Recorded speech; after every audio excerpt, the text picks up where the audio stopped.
Hi guys, welcome back to my YouTube channel, and today's ulam is chicken breast. Yeah, so we will marinate the chicken breast, and we were overwhelmed with the amount of laundry din na meron kami. Kasi kagagaling lang namin sa Rotorua. So, ang daming labada. But it's impossible. The background music, it's impossible to dry them. Kasi nga, winter. So, dadali natin sila sa laundry shop tomorrow. Aba, may background music tayo. Para makapagpatuyo. Pero ngayon, magluto muna tayo. Weather forecast for today is may storm. At may warning ng power cut. Baka sa sobrang lakas ng hangin, magkaroon ng power interruption. So, nag-charge tayo. But, let's cook. Oh, let's marinate first. Rice is cooking. I just realized, sa Airbnb, okay pala na magdala ng rice cooker, no? Pwede pang dalhin yung air fryer, eh. Rice cooker para sariwa din yung kanin na kakainin nyo.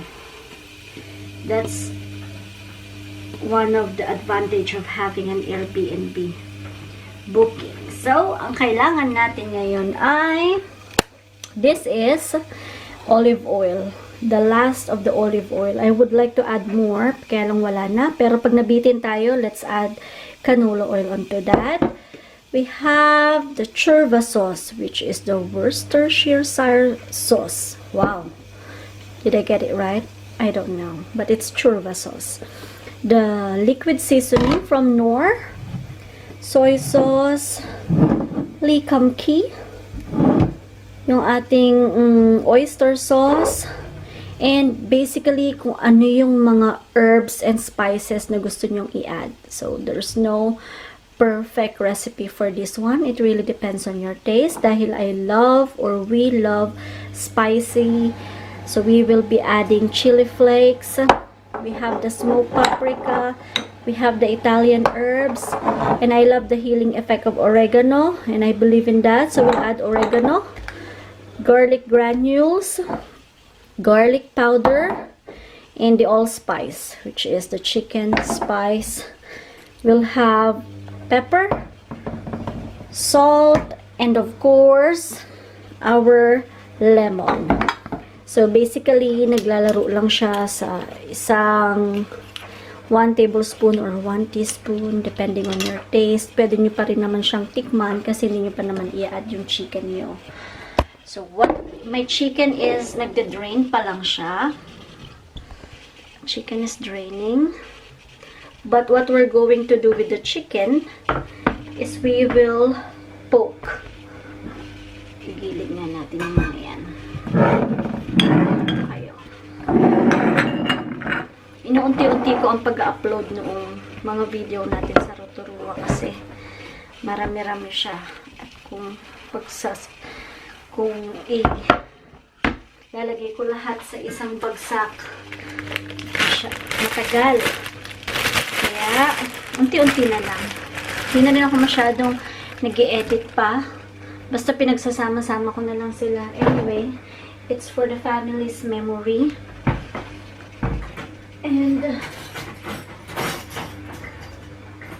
I just love how raw the videos are. Kaya, pabayaan na natin yan. Not much of the editing. So, ang gagawin natin sa manok, nakikita nyo ba? Hindi ko alam kung paano natin gagawin to na hindi siya nasusubsob. Okay, ipopoke natin. Let's poke the chicken. Tusok-tusukin natin yung chicken para pumasok yung lasa hanggang sa loob. This one, pag na-marinate nyo na siya, minimum of 2 hours or maximum of overnight siguro, pwede din ilagay sa freezer. Then, pwede nyo siyang i-oven, i-fry, i-sear, or kahit ano na gusto nyo. Pero ako, i-air fry natin siya mamaya. Natikman ko kasi ito sa restaurant na Frank's nung nakaraan, nung sumama ako sa activities team namin. Dinner. And ang in-order ko, Greek salad plus itay. May kasama siyang ganito. Masarap. So, try natin siyang i-recreate. Kung ma-recreate natin. Apparently, wala tayong mga dahon-dahon para makagawa ng salad. But we'll see kung anong perfect pair nito mamaya. But anyway, kahit ito lang, okay na rin naman. Okay, dalawa.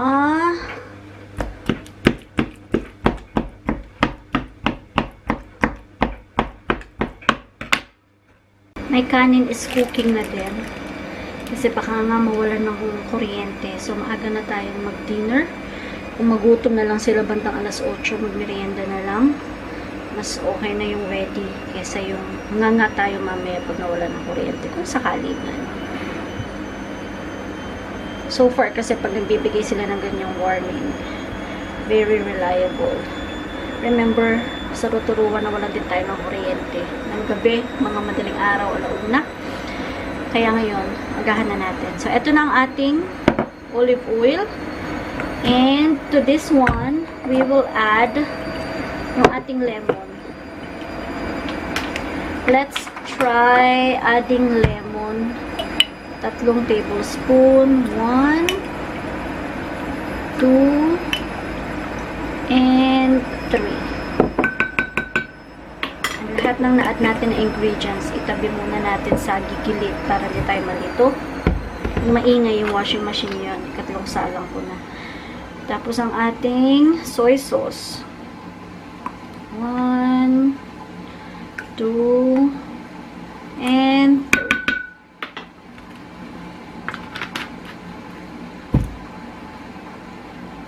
They added balsamic vinegar. But since I don't have balsamic vinegar, let's just add the normal dato puti. So to this, we'll add 2 tablespoon ng dato puti. Yan. And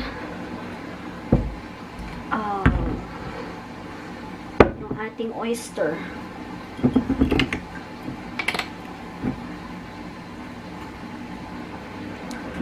Let's add 2 din ng oyster. 1 and 2 ng oyster. Iba-vacuum si daddy sa room. Tapos 1 tablespoon nitong chorva.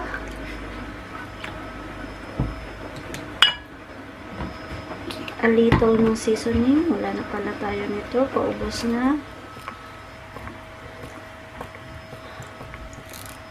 Okay.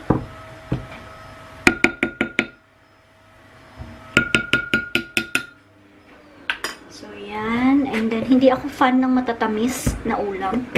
Pero, pang-neutralize, lagyan natin ng konting brown sugar. Ganun lang. Ganun lang kadami.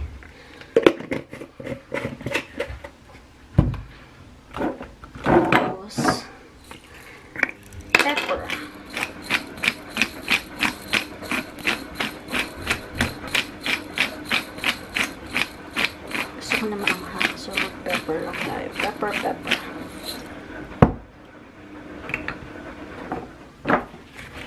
We'll add itong ating garlic granules.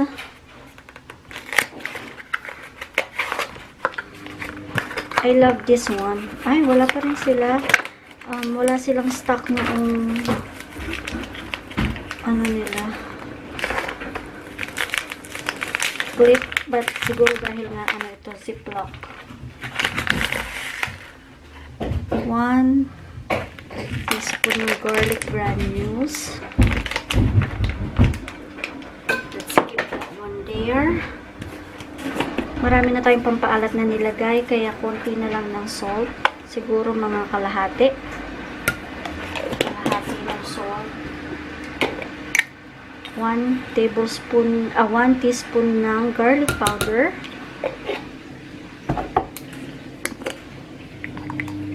1 teaspoon ng allspice.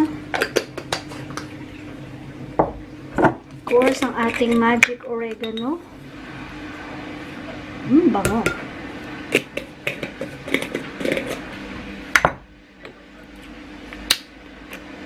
And yung ating ano ba ito? Italian herbs.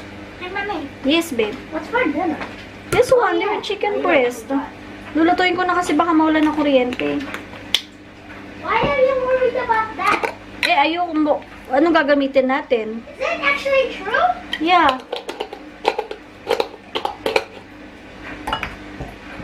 And yung ating paprika.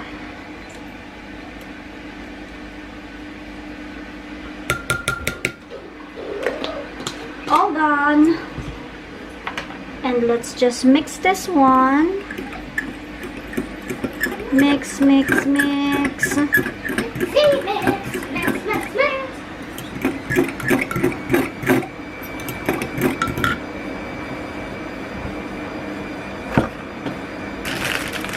And ito na yung ating bag. Lagyan natin yan. Let's just pour the seasoning. There you go. Sarap. Ang bango.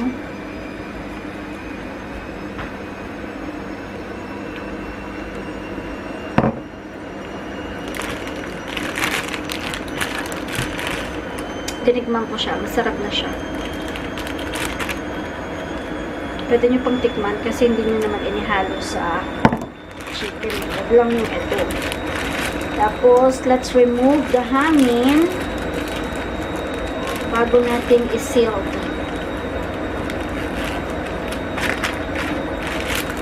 There. Let's marinate for at least 2 hours. Then, actually ito, pag nagmamadali kayo, pwede nyo rin siyang i-freezer. Tapos, ito nyo na lang the day na magluluto kayo. Ito nyo, tapos paggabi, saka nyo siya iluto. Lalo na kung may air fryer kayo. Very healthy ang air fryer.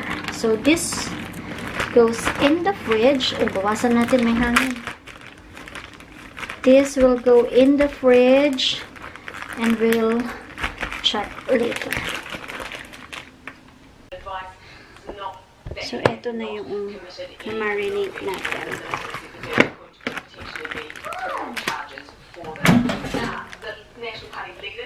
We will put it in the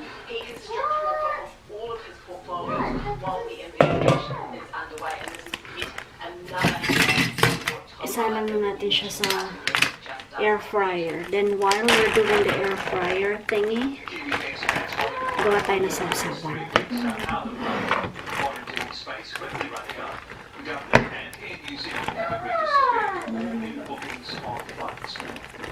Halatin natin to.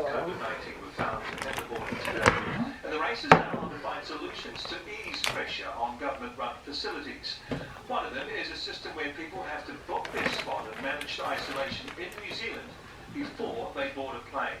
Another could be putting new arrivals on cruise ships. Missy Waters has more. Kiwis are welcome to come home. There just may not be a flight, at least for a while. Kiwi basketball player Matt Freeman's on a scholarship in the US. But on hearing the news today, rushed to get Let's just leave it there. And let us set 200 degrees. And let's try 10 minutes.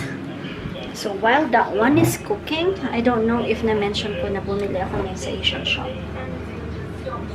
So gawa tayo niyan, sausawan. What I have is yung natitira sa garden natin na what is this one? Coriander. Konti na lang yung natitira sa atin eh. Hindi ko na maayos to. Mag-i-slide na kayo. Sige na nga, ganyan na nga lang. Coriander. Nag-harvest din tayo ng, o si daddy ng leaves, onion leaves. We will put lemon, sili, asin, We will use the coarse asin and patis. So, let's try mixing this one. Pwede rin itong lagyan ng kamatis o avocado kung gusto nyo. Pero ako mamaya lalagyan ko siya ng olives. Chop natin yan. Chop din natin yung ating sili. Itong ating onion leaves, hindi natin, ilalagay na lang natin siya sa dulo.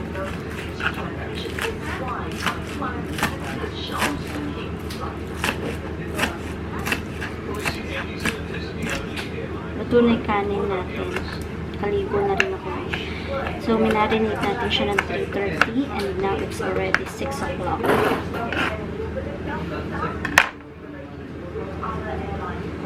Okay, let's put it on the side. Let's get this one. Let's put our lemon in. By the way, yung ating coriander maraming buto. Dati tinatapon ko yung buto. Pero sabi ni Agita, which is yung friend ko, co-worker, hi Agita, isave ko daw yung leaves na yun. She may not understand Tagalog kasi nga nagtatagalog tayo. So, lagyan natin na asin. And my favorite part is to mash it with the mortar and pestle. This is quite a throwback or reminiscence sa akin kasi I used to have the mortar and pestle most of my college life because of the laboratory, pero matagal ko nang gusto magkaroon ng ganito. Bango!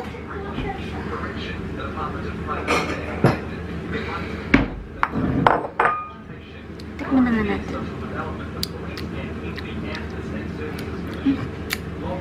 Guys, panalo.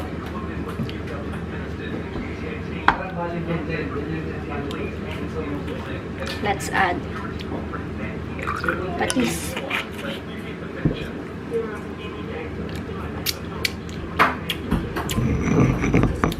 So, doon na lang maglalaro yung ating lasa.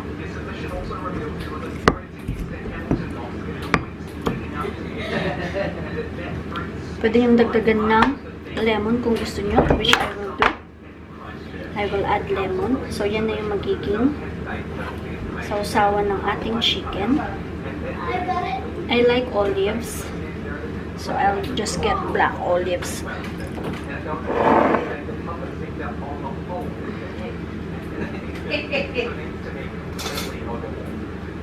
Let's get black olives in the fridge.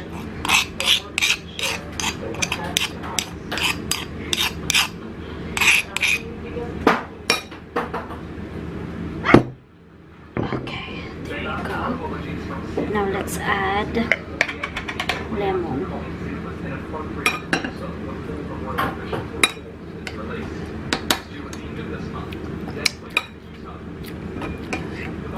Sarap-sarap na yun, guys.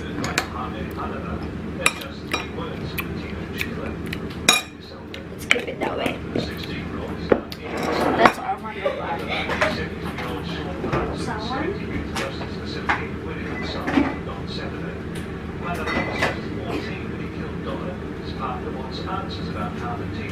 I don't have black olives anymore, so what I have is the green one, which has pimiento.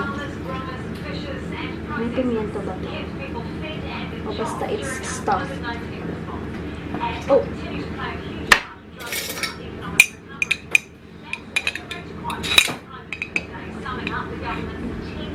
The boys doesn't like olives. So, wala akong kariho dyan sa olives. Ay!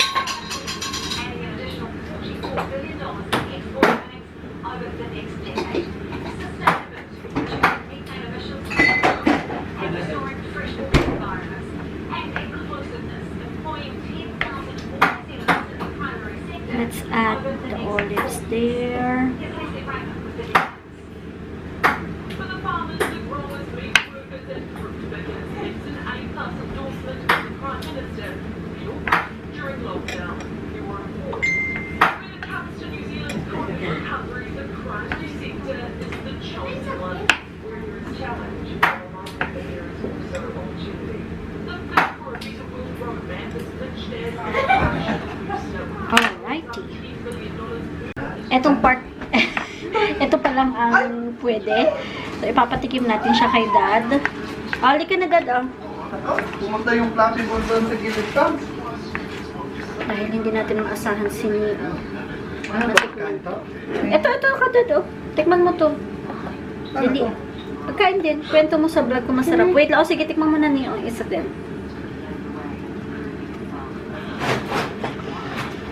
Good? Yeah, so good.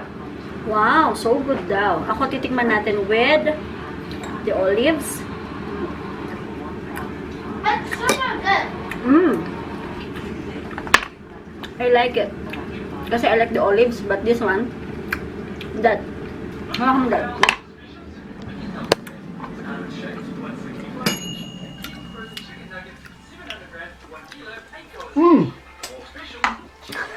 Yung. Ewan ko sa'yo, Dad. Sarap.